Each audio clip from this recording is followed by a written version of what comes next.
नमस्कार, आप देख रहे हैं इंडिया न्यूज पंजाब हिमाचल। मैं हूं आपके साथ तरनजीत। फटाफट खबरों की शुरुआत करते हैं। बिहार में फिर एक बार नीतीश कुमार के मुख्यमंत्री बनने जा रहे हैं। अब नीतीश कुमार दिवाली के बाद एक बार फिर मुख्यमंत्री पद की शपथ लेंगे। सूत्रों की माने तो 16 नवंबर को शपथ ग्रहण समारोह हो सकता है।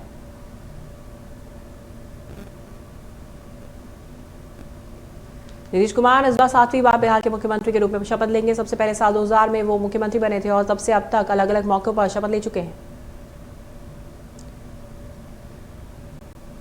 प्रधानमंत्री मोदी और वियतनाम के प्रधानमंत्री न्युयेन शुआन फुक आसियान इंडिया वर्चुअल समिट की संयुक्त रूप से अध्यक्षता करेंगे। इस दौरान कई प्रमुख मसलों के साथ ही भारत और आसियान के बीच कारोबार बढ़ाने पर भी बात होगी।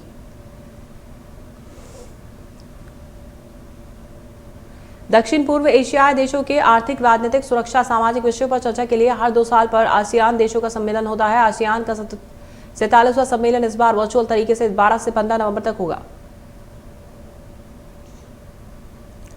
भारत सहित इस देश आसियान के डायलॉग पार्टनर हैं। भारत के अलावा इनमें ऑस्ट्रेलिया, कनाडा, चीन, जापान, दक्षिण कोरिया, न्यूजीलैंड, रूस, अमेरिका और यूरोपीय संघ शामिल। लद्दाख में सीमा पर भारत चीन के बीच तनाव कम करने की कोशिशें लगातार जारी। तनाव कम करने के लिए पैंगोंग झील के उत्तरी तट पर विवादास्पद फिंगर क्षेत्र को अस्थायी तौर पर नो मेन्स लैंड में तब्दील किया जा सकता है। 6 महीने से जारी तनाव को कम करने के लिए इस क्षेत्र में भारतीय और चीनी सैनिकों की गश्ती को रोका जा सकता है। सूत्रों ने बताया कि फिंगर 4 लेकर से फिंगर 8 तक के एरिया को कुछ समय के लिए नो पेट्रोलिंग जोन बनाने पर विचार किया जा रहा है। अगर ऐसा होगा तो भारत और चीन दोनों अपनी मौजूदा पोजीशन से पीछे हटेंगे। चीन फिंगर 8 से पीछे हटेगा, जिसे Bharat line of action control बताता रहा है। कार्तिक मास के कृष्ण पक्ष की त्रयोदशी तिथि को धनतेरस का त्योहार मनाया जाता है। इस बार धनतेरस का त्योहार 12 नवंबर यानी कि आज मनाया जा रहा है। धनतेरस का दिन खरीदारी के लिए बहुत शुभ माना जाता है। सोना, चांदी और पीतल के बर्तन खरीदने के साथ ही इस दिन झाड़ू खरीदने से भी परंपरा है।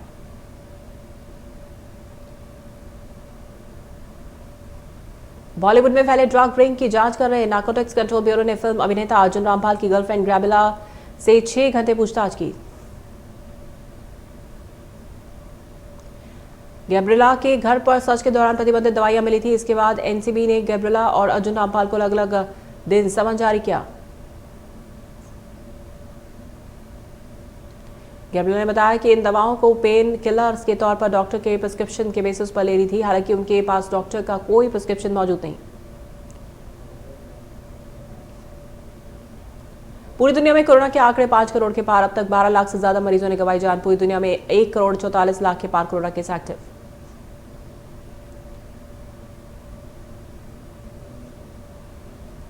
अमेरिका में कोरोना ने जमकर मचाई तबाही। कुल मरीजों की संख्या 1 करोड़ के पार। 66 लाख से ज्यादा मरीज रिकवर। कोरोना के मामले में पूरी दुनिया में तीसरे नंबर पर ब्राजील। अब तक 1,83,000 से ज्यादा मरीजों ने कोरोना के चलते गंवाई जान। कुल संक्रमितों की संख्या 57 लाख के पार। रूस में कोरोना के मरीजों की लगातार बढ़ रही संख्या। मरीजों की संख्या हुई 18 लाख के पार। 4 लाख से ज्यादा केस एक्टिव। 31,000 से ज्यादा की मौत। देश में 24 घंटे में 48,000 से ज्यादा केस, 550 की मौत, 86 लाख से ज्यादा केस संक्रमित, 4 लाख से ज्यादा एक्टिव केस। पंजाब में कोरोना का कहर जारी। पिछले 24 घंटे में 699 मामले सामने आए। 31 मरीजों की मौत।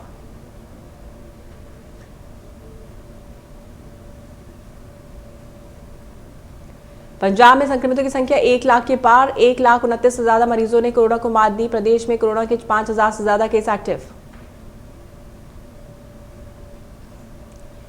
हिमाचल प्रदेश में कोरोना का कोहराम जारी। पिछले 24 घंटे में कोरोना के 610 नए मामले, 12 मरीजों की मौत।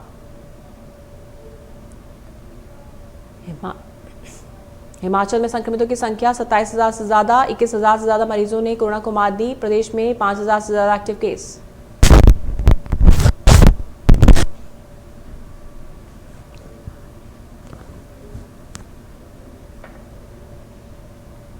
महाराष्ट्र में कोरोना से एक दिन में 125 की मौत। कुल मौत का आंकड़ा 45,000 से ज्यादा। तमिलनाडु में कोरोना से हाहाकार। एक दिन में 2,000 से ज्यादा केस, 18,000 से ज्यादा एक्टिव केस, 11,000 की मौत। आंध्र प्रदेश में एक दिन में कोरोना के 1000 से ज्यादा केस, मरीजों का आंकड़ा 8 लाख के पार, 18,000 से ज्यादा एक्टिव केस। उत्तर प्रदेश में कोरोना से लोगों का बुरा हाल, एक दिन में 1000 से ज्यादा केस, 4 लाख से ज्यादा ठीक, 22,000 से ज्यादा एक्टिव। उत्तराखंड में बीते 24 घंटे में 5 मरीजों की मौत, 783 संक्रमित मिले, इसके साथ ही संक्रमितों का आंकड़ा 66,000 के पार। राजस्थान में कोरोना के 16,000 से ज्यादा एक्टिव केस, तो एक दिन में 2,080 नए केस सामने आए, मरीजों का आंकड़ा 2 लाख के पार।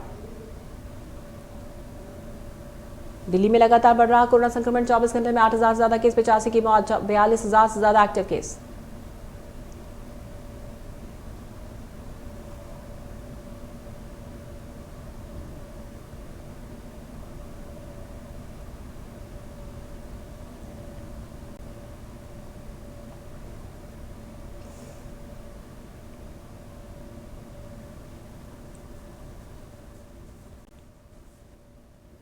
बिहार में एनडीए की जीत का जश्न पठानकोट में देखने को मिला, बीजेपी कार्यकर्ताओं ने जमकर खुशी जाहिर की। पंजाब के बीजेपी प्रदेशाध्यक्ष अश्विनी शर्मा भी मौके पर पहुंचे।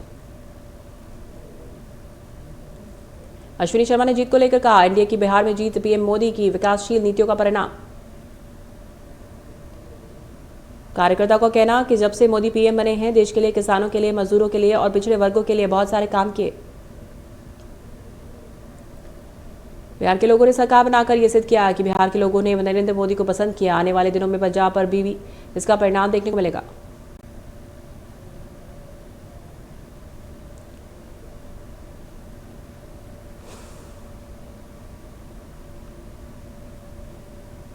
बिहार में हुए राज्यसभा इलेक्शन में एनडीए की जीत पर जालंधर में बीजेपी कार्यकर्ताओं और सीनियर नेताओं ने जश्न मनाया।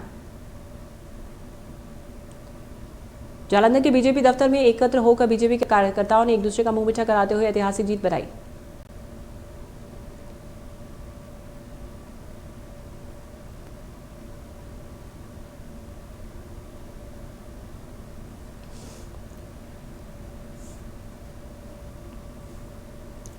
पंजाब कैबिनेट मंत्री भारत भूषण आशु की रिपोर्ट कोरोना पॉजिटिव पाई गई, उन्हें डीएमसी अस्पताल में दाखिल करा गया। इसकी पुष्टि डीएमसी के मेडिकल सुपरिटेंडेंट अश्विनी चौधरी ने दी।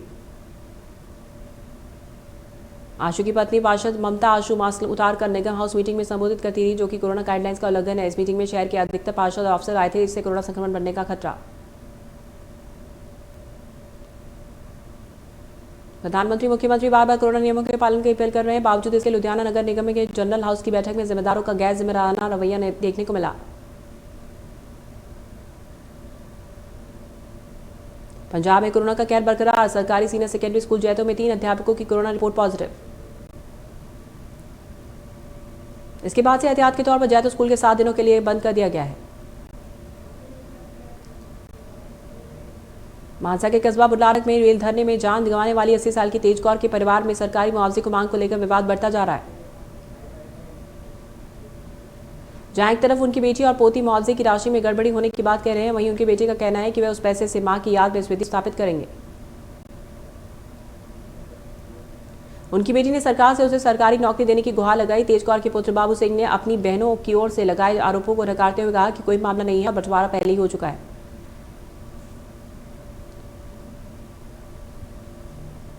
खन्ना पुलिस के डीएसपी सुरजीत सिंह धनोआ ने लोगों की सुरक्षा सुनिश्चित करने के लिए दोराहल और मालौद में फ्लैग मार्च किया और लोगों से शांति से दिवाली मनाने की अपील की। डीएसपी ने इस मौके पर जनता से किसी भी शरारती तत्वों की पुलिस में रिपोर्ट करने की अपील की।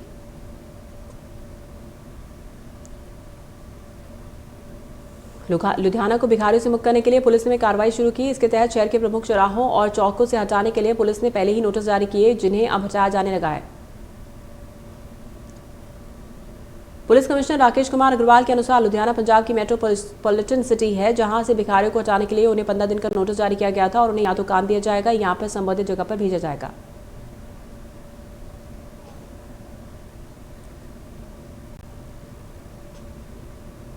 त्योहारी सीजन के चलते पंजाब सरकार की तरफ से मिशन स्वास्थ्य पंजाब चलाया गया। डॉक्टर राजेंद्र पाल सिंह ने अगुवाई में मेडिकल की टीम ने मिठाइयों की दुकानों से कई मिठाइयों के सैंपल लिए और जांच के लिए भेजे। डॉक्टर राजेंद्र पाल ने बताया, त्योहार के चलते कई दुकानदारों से नकली मिठाई बरामद की गई, जिसके चलते मिशन स्वास्थ्य पंजाब तेज किया गया।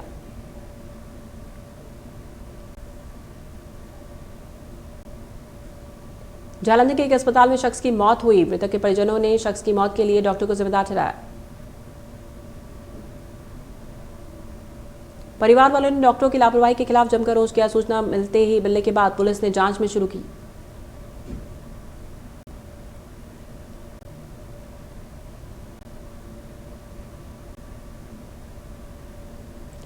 मोगा के कस्बा कोट इलाके में पुलिस ने छापेमारी करते हुए खाना रोड के जीएम पैलेस से अवैध पटाखों की खेप बरामद की। पुलिस ने लुधियाना के फील्डगंज क्षेत्र के एक घर में बने गोदाम में छापेमारी कर बड़ी मात्रा में अवैध पटाखों की खेप बरामद की। पुलिस ने कहा पटाखे केवल वही दुकानदार रख सकते हैं जिनके पास लाइसेंस।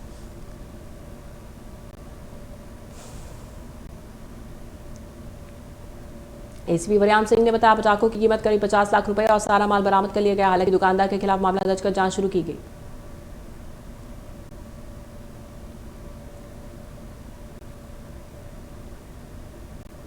खन्ना रोड पर फीड फैक्ट्री के पास एक स्टोर में पुलिस ने छापेमारी की और बड़ी मात्रा में अवैध रूप से पटाखे बरामद किए। पटाखों की कीमत 5 लाख रुपए। वहीं पुलिस ने आरोपी के खिलाफ मामला दर्ज कर जांच शुरू की।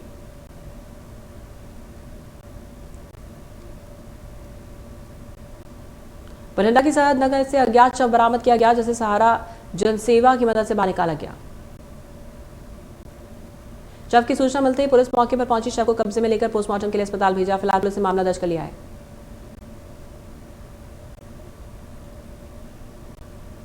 लुधियाना में पुलिस ने ट्रांसपोर्ट नगर के पास बने एक खाली प्लॉट से गैंग नामक एक लुटेरा गिरोह का पर्दाफोड़ कर इसके 7 सदस्यों को काबू किया। हथियारों की नोक पर लूटपाट की वारदातों को अंजाम देते थे। पुलिस कमिश्नर राकेश अग्रवाल ने बताया कि आरोपियों पर लूटपाट करने के थाना डिवीजन नंबर 3 में अलग अलग केस दर्ज है। पुलिस ने आरोपियों से एक 7.65 बोर के पिस्टल, 4 जिंदा कारतूस, एक डमी पिस्तौल, एक एयरगन, 4 तेजधार हथियार, 7 मोटरसाइकिल, 7 मोबाइल फोन और इंटरनेट डोंगल बरामद किया। दिवाली पर पटाखे जलाने से प्रदूषण पैदा होने की वजह से चंडीगढ़, राजस्थान समेत कई राज्यों में पटाखों पर रोक लगा दी गई। इसका अच्छा असर लुधियाना की पटाखा मार्केट में भी देखने को मिला। पटाखा विक्रेताओं के मुताबिक इस बार कोरोना महामारी के चलते उत्पादन आधा हो गया है। वहीं इस बार उनकी बिक्री भी कम होने की आशंका। दुकानदारों का कहना है कि पड़ोसी राज्यों में पटाखों पर बैन होने के कारण इस बार बाहर से भी लोग यहां आ रहे हैं, जो अपने रिश्तेदारों के यहां दिवाली मनाने की प्लानिंग कर रहे हैं। बठिंडा में के धमनगढ़ गांव में पिछले 10 दिनों से धान की खरीद नहीं हो रही है, जिसकी वजह से किसानों को बेहद परेशानी का सामना करना पड़ रहा है। किसानों और आड़तियों ने खरीद एजेंसी इंस्पेक्टर भेदभाव और सेलर मालिकों से मिलीभगत के आरोप लगाए। किसान नेता का कहना है अगले मामले पर संज्ञान नहीं लिया गया तो जल्द संघर्ष तेज होगा। तरनतारण के गांव में एक भाई का अपने ही भाई से खेत में पानी की मोटर को लेकर झगड़ा हुआ। देखते ही देखते विवाद न बढ़ा कि भाई ने अपने भाई को मौत की घाट उतारा। पुलिस ने मौके पर पहुंचकर शव को कब्जे में लेकर पोस्टमार्टम के लिए सिविल अस्पताल भेजा। मामला दर्ज कर जांच शुरू की।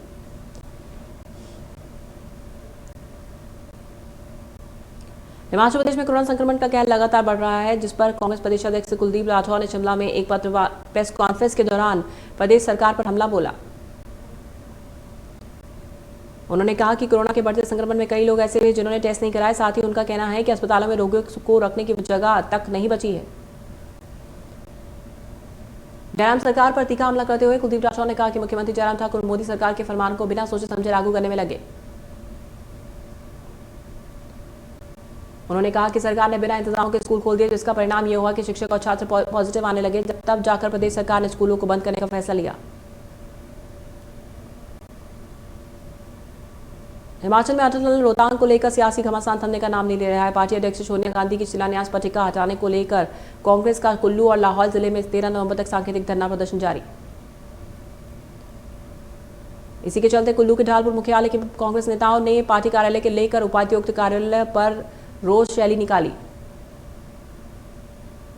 इस दौरान प्रदेश और केंद्र सरकार के खिलाफ जमकर नारेबाजी हुई। प्रदेश कांग्रेस उपाध्यक्ष कुल्लू सदर के विधायक सुंदर सिंह ठाकुर ने भी इस रैली में हिस्सा लिया।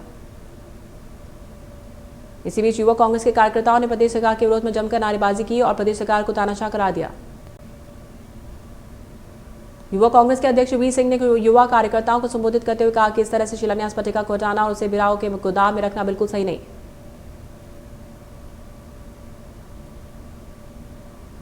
एनजीटी के निर्देशों पर सिरमौर प्रशासन ने भी जिला वासियों से इस बार ग्रीन दिवाली मनाने की अपील की।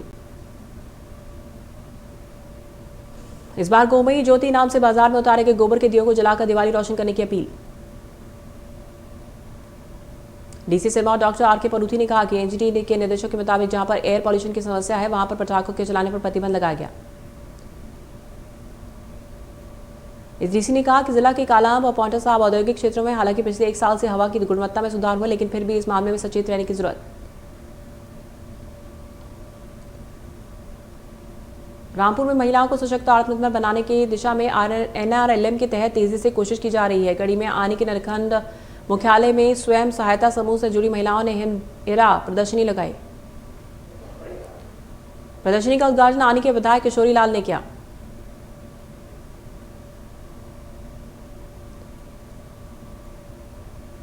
State narcotics crime control bureau Kangra की टीम ने मोटरसाइकिल सवार युवक से 250 ग्राम चरस बरामद की। पुलिस ने आरोपी को गिरफ्तार कर मामला दर्ज किया। पुलिस की पूछताछ में आरोपी की पहचान पंकज निवासी के रूप में हुई है। फिलहाल पुलिस टीम आरोपी से चरस खेत की खरीद फरोख्त को लेकर पूछताछ कर रही है। कुल्लू में 14 नवंबर को मनाए जाने वाले दिवाली उत्सव में आग की घटनाओं को रोकने के लिए दमकल विभाग ने कमर कसी। कुल्लू में प्रशासन ने दिवाली को लेकर कुल्लू में अग्निशमन कर्मियों की छुट्टियां रद्द कर दी। जिला कुल्लू पहले से ही आग के लिए अति संवेदनशील है। ऐसे में दिवाली में किसी तरह की घटना हो ना हो, इसके लिए शिमला के गृह रक्षा विभाग पहले से अलर्ट। आग की घटनाओं से बचने के लिए जिले में अग्निशमन केंद्र और चौकियों की संख्या बढ़कर 5 हुई। कुल्लू, मनाली, लारजी, पत्ती कुहाल और बाजार में करीब 100 से अधिक अग्निशमन कर्मचारियों की तैनाती। दिवाली और छठ पूजा के मद्देनजर रेलवे ने 13 स्पेशल ट्रेनें चलाई। ट्रेनों में रिजर्वेशन शुरू हो गया है। जिन यात्रियों को रिजर्व सीटें नहीं मिल रही हैं, वे इन स्पेशल ट्रेनों के रूटों पर पड़ने वाले स्टेशनों के लिए रिजर्वेशन करा सकेंगे। त्योहारों की वजह से स्पेशल ट्रेनों में लंबी वेटिंग लिस्ट। ऐसे में कुछ दलाल इसका फायदा उठाकर रेल यात्रियों को ठग रहे हैं। एक ही आईटी से कई टिकट निकालकर उनका मनमाना दाम वसूल रहे हैं।